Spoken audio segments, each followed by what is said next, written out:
The Galactic Council's transmission arrived at 0600 hours, cold and bureaucratic as always. Ayla Marin read it 3 times, her jaw tightening with each pass. After 18 months of service aboard the Endless Horizon, after countless diplomatic missions and cultural exchanges, the message was brutally simple. Human personnel are to be removed from all multi-species educational facilities, effective immediately. She stood in the observation deck of the station, Earth, a distant blue marble through the viewport. The reason given was predictable, too aggressive, too emotional, too unpredictable. Humanity's application for full council membership had been denied for the 7th time, and this was the consequence. Teacher Ayla? She turned to find Corell standing in the doorway, his feline features creased with confusion. The young Felinar cub clutched his datapad against his chest. His tail held low, a sign of distress among his people. Corell, Ayla said softly, forcing a smile. You should be in morning meditation with Elder Shovar. I saw the announcement, Corell said, his voice barely above a whisper. Is it true? Are you leaving? Ayla knelt down to his eye level, something the other instructors never did. Physical proximity made most species uncomfortable. But she'd learned that sometimes, the smallest gestures carried the most meaning.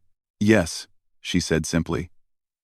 The Council has decided that humans shouldn't teach at interspecies facilities anymore. But why? Corell's ears flattened against his skull. You're the best teacher we have. You actually listen to us. You don't just recite protocols. Something warm and painful twisted in Ayla's chest. She'd heard similar sentiments from dozens of cubs over her tenure. Young Felinar, Aquarian, Sucthros, even a few Hiveborn who'd never known individual attention before meeting her. Sometimes adults make decisions that don't make sense to anyone but themselves, Ayla said. She reached out slowly, giving Corell time to pull away if he wanted. He didn't. She ruffled the fur between his ears gently. But you'll be fine. Elder Shovar Elder Shovar doesn't care if we understand, Corell interrupted, a flash of defiance in his amber eyes. He cares if we obey. You taught us to question. You taught us to think. And that's exactly why they want me gone, Ayla said with a bitter smile. She spent the rest of the day packing her quarters, sorting through lesson plans and personal effects. The cubs had given her so many gifts over the months: hand-carved figurines, poems in 17 different languages, drawings of Earth animals they'd never seen but learned about through her stories.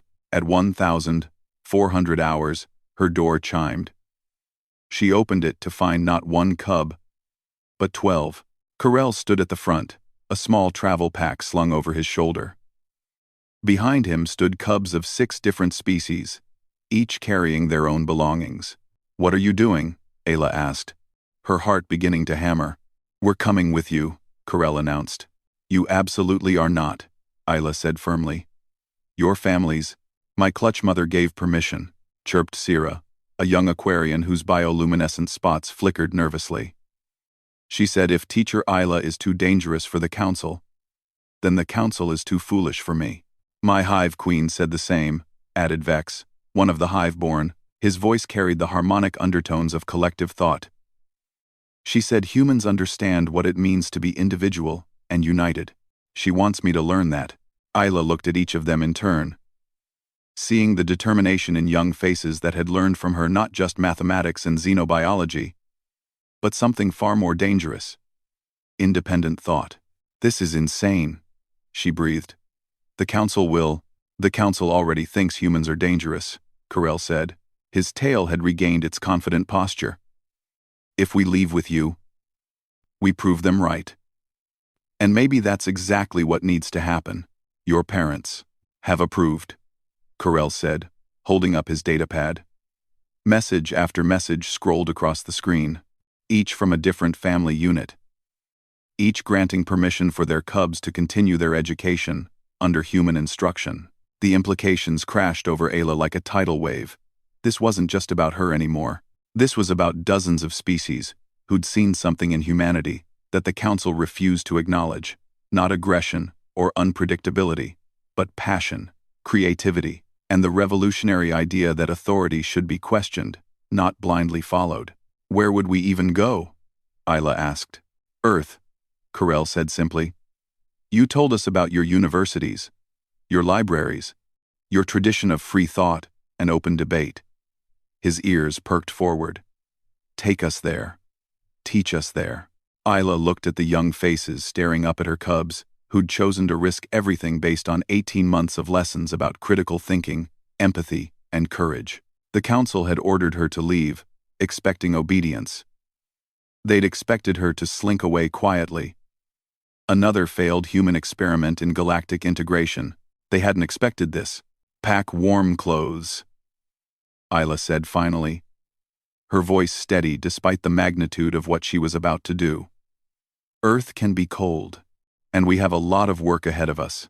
Corell's tail shot straight up, and the cubs erupted in excited chatter, their voices blending into a symphony of different languages and tones. As Isla watched them, she realized something profound. The council had tried to remove a dangerous element from their carefully controlled society. Instead, they'd created something far more revolutionary, a generation of young minds who'd learned that the most important lessons couldn't be controlled by bureaucratic decree. The human had been ordered to leave. The cubs had collected their things too. And in that simple act of solidarity, the galaxy had changed forever.